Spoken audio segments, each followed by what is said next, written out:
Hi, everyone. We are the Membership Development and Club Growth Committee, and as a committee, we are tasked with creating tools and resources that will assist members in the Florida District in recruiting, retaining, and growing membership as a whole. We have 8 student members in our committee, including myself, our committee chair, Yasmin, Marcel, Sarah, Zach, Ruth, and our 2 member representatives, Ethan and Jennifer. If you have any questions after the workshop, please feel free to contact us at membershipcommittee@floridakeyclub.org, and we'll be more than happy to assist you. Thank you, guys.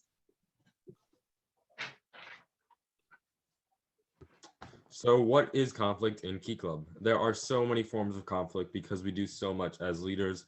Remember, this organization is not only a service organization, it is also a leadership organization. And especially if we were officers, we are running entire clubs and entire organizations. So conflict can be a lot of things. It can be a personality or style clash between two people who like doing things different ways. It could be blurred lines between personal and professional. So that happens a lot when you're working with your friends. It could be miscommunication or absence, which happens a lot with new officers or people who are being trained. It can be differences in goals or visions. So people who have different perspectives and have not really addressed that or have not really made that clear to one another. Or a lack of chemistry and incompatibility. We're all different people. We don't have to like everybody. We don't have to get along and be perfect friends with everybody. So it does happen. The most important thing about solving conflict is to recognize it. We'll all come across some sort of conflict within our Key Club journey, no matter what. So it is super important that we are here and that we are recognizing it and that we are identifying it and dealing with it. How exactly do we resolve conflicts when confronted with it? One of these ways is having clear communication. Effectively voicing your concerns and issues in a respectful manner is key to successful dialogue. Also make sure that while you are clearly communicating, you are also actively listening. You have to make a conscious effort to not only hear the words that another person is saying, but understanding what is stated and comprehending it. Make sure that you are fair in reviewing all options, even if these may seem strange or unconventional. You never know how successful an idea can be. And lastly, agree on a plan. Make sure that you're seeing eye to eye with another person or group of people on contingencies. You can monitor the success of a plan without being controlling or disrespectful, and you can also give constructive criticism. Some people you can possibly. Oh, it's okay, Ruth. Go ahead. Sorry. Okay.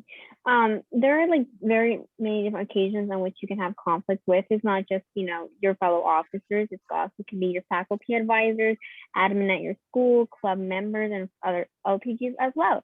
Something I don't think is talked about a lot is when you have conflict with an adult or you have conflict with like people at your school at a higher level, simply because it's difficult to get anything done and you do not want to feel like you're stepping on their toes as they are the higher up. A great way to deal with conflict in this area is simply to talk to them and treat them as they would an adult and as you were an adult, and not to be afraid of anything about that. Right, and so now we're going to briefly talk about a little bit more detailed ways of approaching conflict with a person that you might encounter. The first step that I would say is really important for minimizing conflict between two people is staying calm, maintaining your composure with another person. This is all about, in Key Club, keeping things professional, and being calm is certainly an integral component of that. We also want to begin with a compliment. You'll hear pretty often among us things about compliment sandwiches, which is basically where you will begin with a compliment, then between your first compliment and your final compliment, address the person and address the conflict, and then round off with a nice thing to say to the other person. This will help keep you and the other person a little bit more calm, and it definitely shows that you care about the person you're talking to. You also want to negotiate, and that means listening to other solutions, whether you like them or not, because hot news flash, nobody thinks the exact same. And so it's really important that when we're formulating ideas for Key Club or for any other leadership aspect, it's very important that we come to a consensus with other people. This means making a decision that incorporates every person's ideas.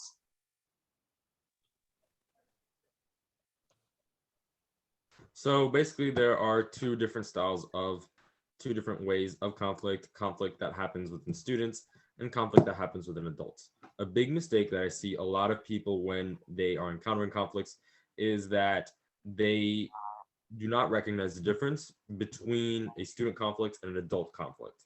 There are really, really big differences. And before even trying to resolve a conflict, you have to understand these differences and know that the person you're dealing with can be very different. So student conflict is more dynamic and casual. Since we are all teenagers, we're all high schoolers.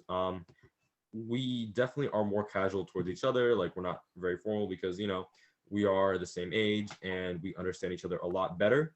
So it's important to recognize that and treat your student like a student, and not like an adult, because then that can make things more awkward and that can make things more tense. And then the other thing, student conflict can get personal really quickly. Again, we are all teenagers and we are not strangers to people who are, like, we call fake, or that gossip about us, or things can escalate a lot quicker when you are dealing with student on student conflict. So you have to recognize that, and you have to be aware that if you don't handle this right, this can become very personal very quickly. And the other thing is that student conflict, there are also areas. There is a personal area and there is a professional area. This kind of ties into my last point. And basically, again, we are peers. So sometimes we might be friends, we might be in different friend groups, we might have some other issue that is aside from our professional issue. So it is easy to combine those, but we have to be very clear. If you actually want to resolve this conflict, you have to separate that personal from that professional. And then adult conflict is a lot more formal and clear. Again, you're dealing with a teacher most of the time, or a Kiwanian, or a person who is of a different age group and a different cultural background, I guess. So you have to treat them differently. And adult conflict tends to be more formal and clear. It is more likely to be a misunderstanding because people do not understand, and they kind of think as adults as kind of another student or another friend, when it is different, and you have to handle that differently. So it's more likely to be misunderstandings and lighter conflicts. It often involves power dynamics, since advisors and officers within a club kind of determine their own dynamics. These dynamics between influence and power and who is doing what are often the cause of these conflicts. So it is super important to recognize that. And then the other thing is to stay respectful. Respect is super important, just like the song RESPECT. You do need to stay respectful. You do need to always toe that line between, this is a person that is of a different, this is not my peer, this cannot be in any way my friend, this is not the same way I would handle this conflict if it was with a student. So stay respectful when you are dealing with adults. No matter how mad you can get, don't make it personal, because then it can get really nasty. Understanding conflict before trying to solve it is super important. If you don't understand it, it will get really, really bad. I've seen this happen in my division with my clubs, that the conflicts that get the worst is that they do not understand each other. Knowing your place in your relationship, knowing your place in the conflict and the situation is the key. So approaching conflict as a leader is really different than approaching conflict as maybe a regular club member or someone who is of a younger age group. When you're a leader in a club, regardless of if it's Key Club or not, you want to make sure that you approach the conflict in the most mature way possible. So that means being the most mature version of yourself. Even if the conflict does become personal towards you, you can't reciprocate that same energy towards the other person. You want to make sure that you're the person who walks into the situation calmly and with a solution in mind. You also have to make sure that you remember that the other person is coming into this situation with their own solution in mind. So like Zach and Marcel were both talking about earlier, you have to make sure that you want to come to a consensus and somewhere where you can both meet in the middle. Being a leader is what everyone else sees you as, so you want to make sure that you act accordingly. If you act in a manner that really isn't mature, then people who are younger than you or club members are going to think that that's okay and that you can become a leader while you're still acting immaturely. And we all know that that's not the case. So you want to make sure that you're being the most mature version of yourself, even if the other person isn't acting the same way. This person could even be an adult. Some adults are not always 100% being mature all the time. And that's, it doesn't have to do with how old you are. It just has to do with, we're all human and sometimes we act in ways that we shouldn't. So you want to make sure that you're always the most mature person in the room, and hopefully that leads to a better solution.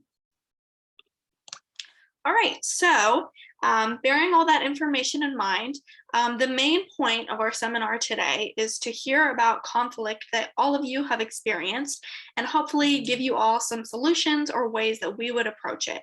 So if you'd like to share, please make sure that you do not name any specific names.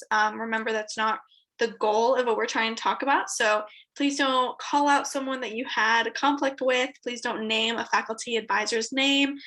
You can really even leave, just leave this fine details out of it and just give us a general gist of what was happening.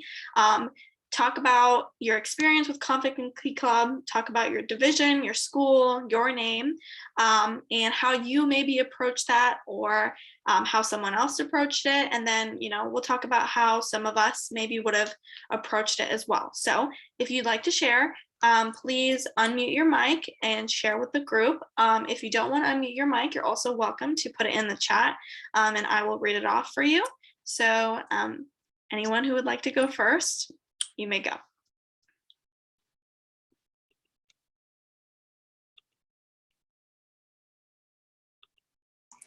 I guess I'll start us off since we're being a little quiet.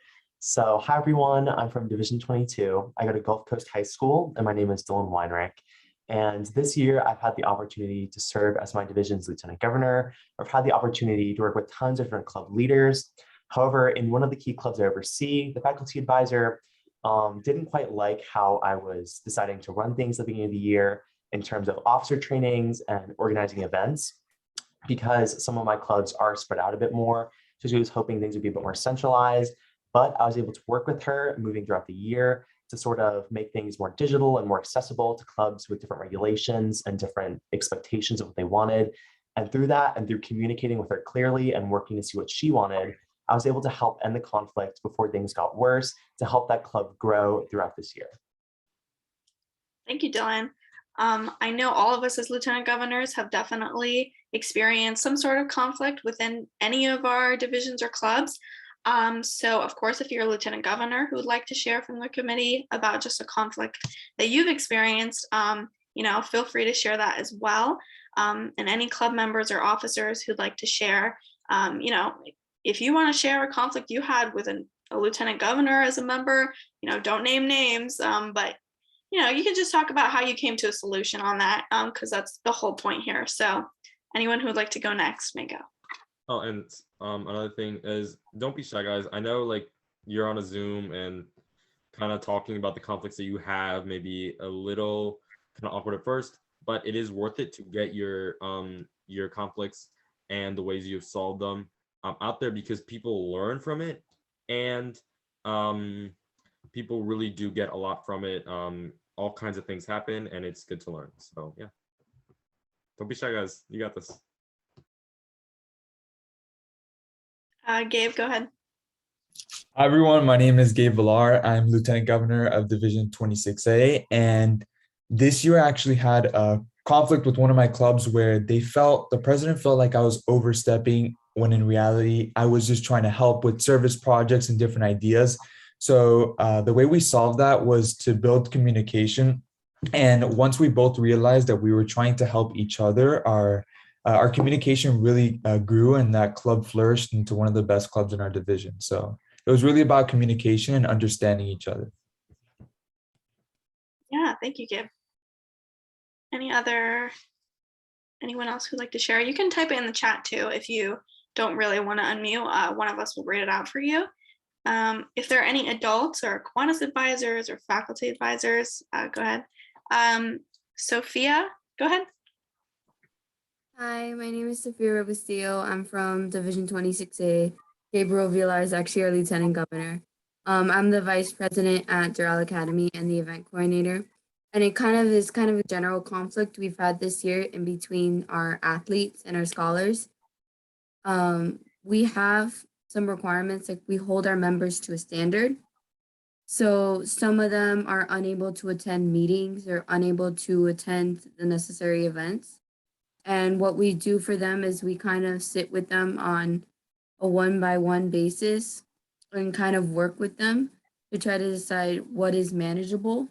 That way, it's kind of avoiding conflict at the same time because most of them are doing several different things, but they still want to be in Key Club, which we want to celebrate.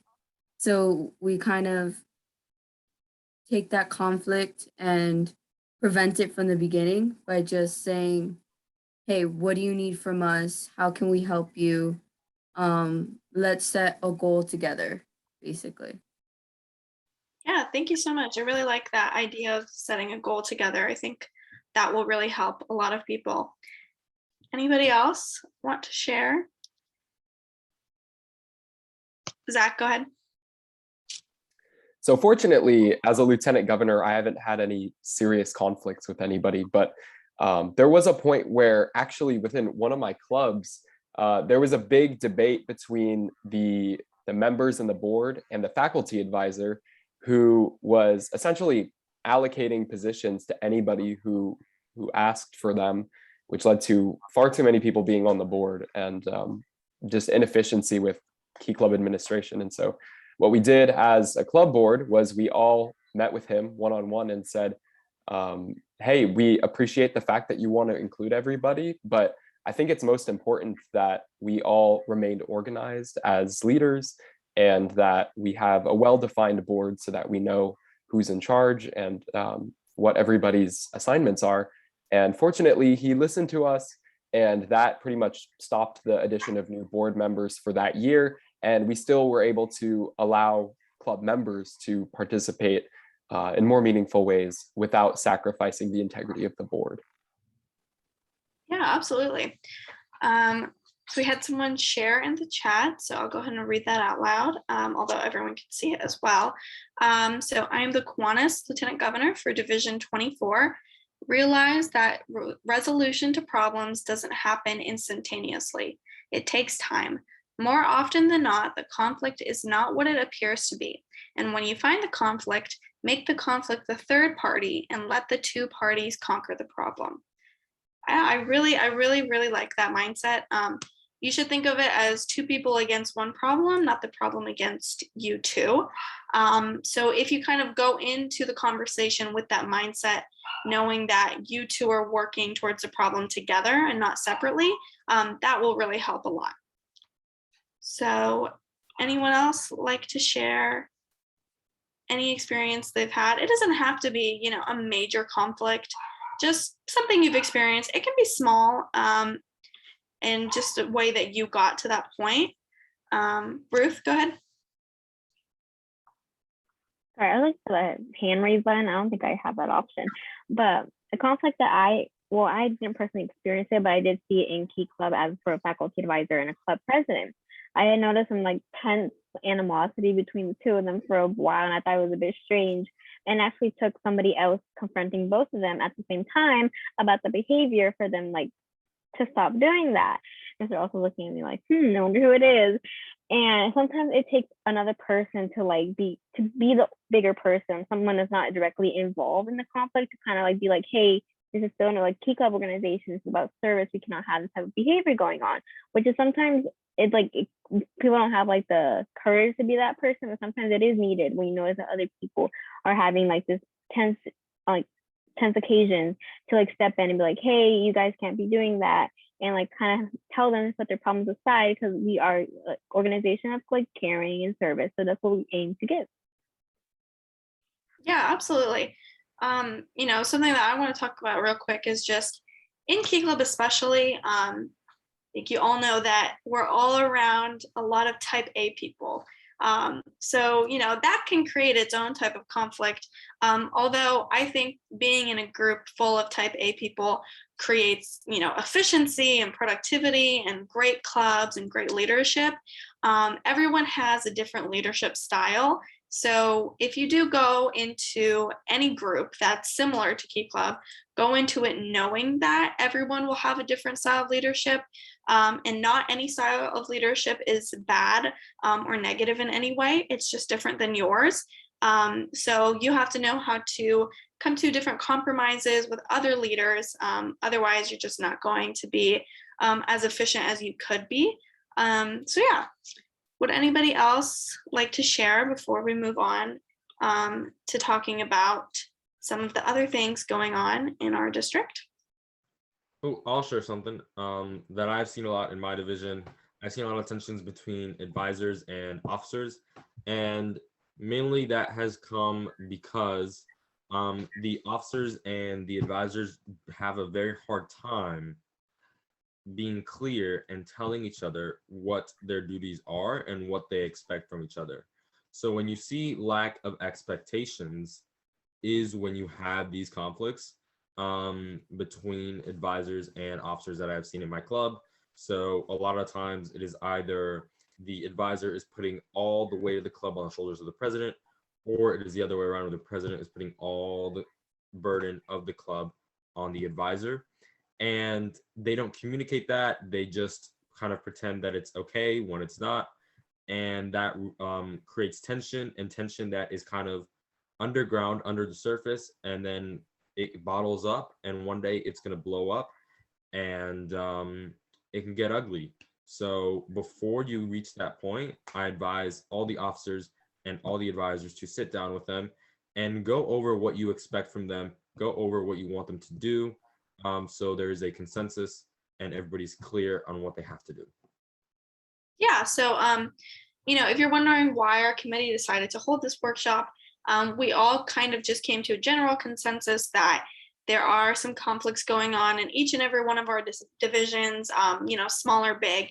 And our goal was to talk to incoming officers or incoming LTGs for the next year on how to approach different things. So, just out of curiosity, if you are going to be a Key Club officer or a Key Club LTG next year, go ahead and just type me in the chat so we can see how many of you are here, and just see how many people are going to be taking away from what we're talking about, because inevitably, as a new officer or a new LTG or anything like that, you're going to face some sort of conflict. So it's important to see how you can approach that in different ways. So yeah, a lot of people here, which is great. So I hope you all take away something from what we talked about today. And yeah, so thank you all, LTGs, members, club officers, for sharing your experiences. So now I'm going to introduce our financial committee chair, Dylan Weinrich, to talk about some things going on in our district. Yes, so hello everyone. As said, my name is Dylan Weinrich, and I'm proud to serve as our district's financial committee chair. And I'm here to take a little break from all the conflict resolution to talk about the amazing Florida Opportunity Fund grant that our district offers. So the Florida Opportunity Fund grant, also known as FLOF, is an amazing grant that provides clubs with 2/3 of the money needed for a service project or event. And this money can range anywhere from $100 to $1,000, depending on the total cost of the event. And in order to apply for a grant, your club must apply for or receive up to 1/3 of the monetary amount they wish to receive. So your club has to fundraise up to 1/3 of the total amount for the project, as well as your club must be in good standing, meaning your club has paid dues, submits pride reports, and so on. And on the other hand, there's also the International Youth Opportunity Fund grant, or YOF, which is available for Key Clubs in good standing to apply for and support with the service project. A Key Club in good standing, as said, means their yearly dues are paid before they can qualify for a grant from the Kiwanis Children's Fund. And this grant amount can go from $250 to $2,000 US, meaning FLOF is better for smaller service projects, while YOF are better for more extensive and more expensive ones. And some of the requirements in order to apply for YOF are your Key Club member engagement. You must fill a You must fill a need within your community, determine that need by completing a community needs assessment, support activities within a club of at least one children's fund cause area, which are health, education, or youth leadership development, and you must spend the grant money within 12 months of when the grant was awarded. And here you can see a timeline for applying for FLOF.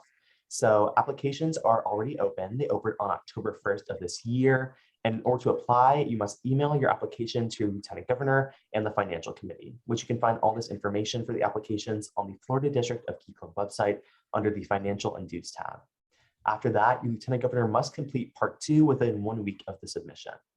And then after that, you will receive your grant money and then complete the service project, in which then a follow-up report must be submitted 3 weeks before the project date or at the beginning of an ongoing project. Application deadline for FLOF is June 1st of this year. So make sure that if you're interested in applying, you look up all the information on the Florida District of Key Club website. This is truly an amazing resource for all of our Florida District clubs to be able to achieve different service projects that they otherwise would not have been able to. All right. So, and sorry. Sorry. Now I'd like to introduce our awards committee chair, Gabriel Villar, to talk about awards in our district. So similar to FLOF and YOF, in order to apply for awards and contests, you must be a member of good standing. So you have to have your dues paid and your pride reports submitted so we can see all of the service that you're doing. So why apply for awards? Awards display the achievements of our different key clubbers. They recognize individuals and in turn motivate others to work hard in order to achieve the same goals. They provide validation that we're doing great things and contributing to our homes, schools, and communities. In terms of contests, you can showcase the variety of talents at our DCON while also inspiring other members. If you can go back to the last slide, while also inspiring members to showcase their unique talents. And then we also have scholarships that serve as recognition of service that individuals are doing. So why awards? In the awards committee, we came up with a little acronym for awards, and we decided to say that awesome winners achieve recognition for dedicated service. So apply for awards. Next slide. So awards and contest submissions. Our applications officially opened on February 19th, 2022. Applications are already open. You can go meet with your club right now and start thinking about and applying for all the awards. All of our information can be found at the awards and contest webpage at the floridakeyclub.org/awards and contest site. Our deadlines. So our deadline is 1 month after the initial opening, which is March 19th, 2022 at 11:59 p.m. All awards and Google Forms must be submitted by that time. Our online oratory and town auditions via YouTube videos must be submitted too. And as well as all of the photos for the display boards, posters, t-shirts, they all must be submitted to your applications before 11:59 p.m. Eastern Standard Time. And I would suggest not waiting for the last minute. Some awards are much more lengthy than others and require much more time. Some require teacher recommendations, faculty advisor recommendations. So make sure you're really taking your time to sit through that and look through everything thoroughly. So general instructions for awards and contests. You want to, again, review all the criteria on each of the applications thoroughly. All of them must be submitted through Google Forms, so you must have a Gmail account. The applications must be submitted in one sitting, just in case your progress is not saved. Some computers might have it updated, but others do not. So we just urge everyone to do it in one sitting. Make sure you have all the required information available before you start applying to each of the awards so that you have everything there and you can just input it quickly.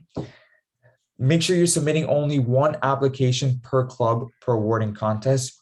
Meet with your officers before you do this. Meet with your faculty advisor before you do this, because if we have two people submitting for the same award, it's going to cause a little bit of conflict, as we mentioned earlier.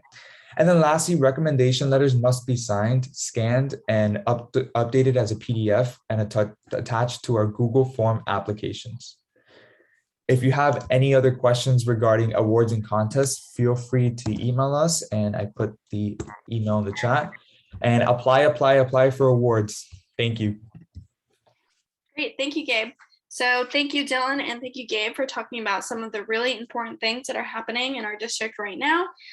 Both of those things are awesome tools that you can use for your clubs as a leader, a member, or even an incoming lieutenant governor. Next year, make sure to urge these things to your clubs. So thank you all so very much for coming to our conflict resolution seminar. If you have any questions about anything that was discussed during tonight's seminar, please email us, membership@floridakeyclub.org.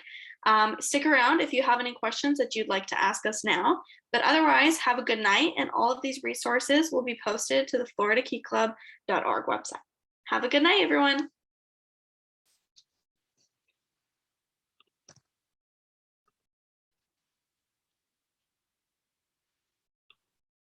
I have a question for Gabe on the awards committee, if it's okay. Otherwise, I can email if you don't know the answer. Yes, ma'am. My students, my members were noticing that they need for their letters of recommendation, it just said a individual that's familiar with their Key Club activity, a Key Club activity. And I know they need the faculty advisor as me for most of them. But can they use fellow students? I know the LTG is required for some of them. Yeah. But can they use fellow students as that individual? It doesn't have to be an adult or teacher? I am not sure on that question. So if you could email that, that'd be much better. So I can get Hello, Gabe, I'm here. You got that? Yeah, Okay. It says Diana Morella. I wasn't sure. I know, we're together. So it's Dawn Campbell. I'm the advisor. Hey, Dawn. Hi. So the officers such as the president could do on the recommendations, but it's always best, for example, to use your Kiwanis advisor or any other, on any adults, but so it's best to use them, but your club president or vice president could also do the recommendation. You also have your zone administrator. Okay, It's perfect. like sometimes an optional, yeah. Okay, so Especially for the club president, you want someone who could attest to the activities other than your faculty advisor. all right, and it should be, you should stick with adults unless is maybe the president or vice president for Right, the another. club officers, right. Okay, perfect. Thank you, Dawn. You're welcome.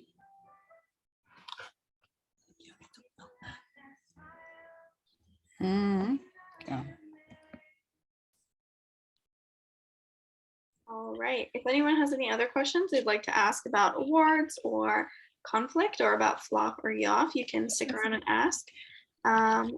Otherwise, thank you so much. I'm back, sorry, I'm Dawn.